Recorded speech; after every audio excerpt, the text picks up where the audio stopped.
नमस्कार, आपण पाहतात युगवेद न्यूज।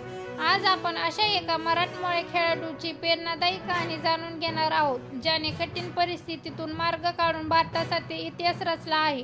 नाशिकच्या सर्वेश कुशारने कॉमनवेल्थ गेम्समध्ये पुरुषाची उंच उडी स्पर्धेत रौप्य पदक जिंकत भारताच्या ॲथलेटिक्समध्ये नवा अध्याय लिहिला आहे।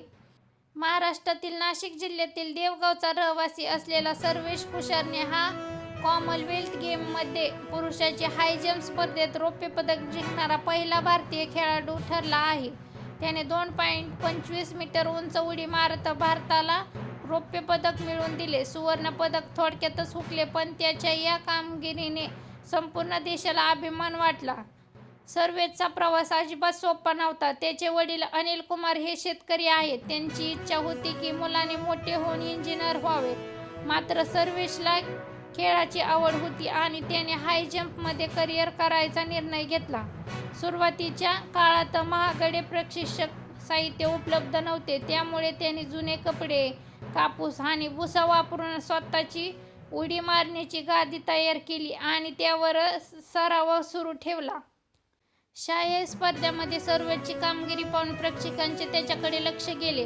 2010 पासून त्याला योग्य प्रशिक्षक मिळू लागले। मेहनत, सातत्य आणि जिद्दीच्या जोरावर त्याने राष्ट्रीय आणि आंतरराष्ट्रीय स्तरावर स्वतःची वेगळी ओळख निर्माण केली।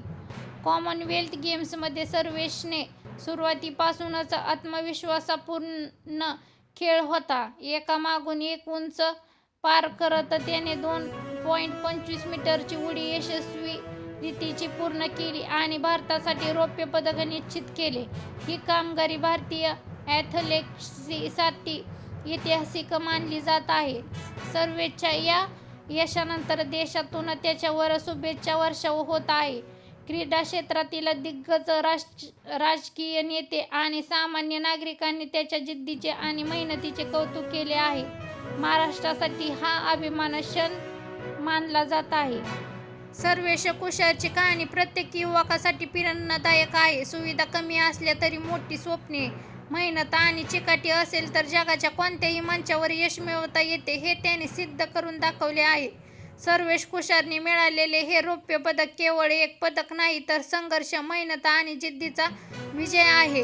अशाच प्रेरणादायी आणि ताज्या बातम्यांसाठी युगवेद न्यूज चॅनलला सबस्क्राईब करा, व्हिडिओला लाईक करा आणि शेअर करायला विसरू नका। धन्यवाद।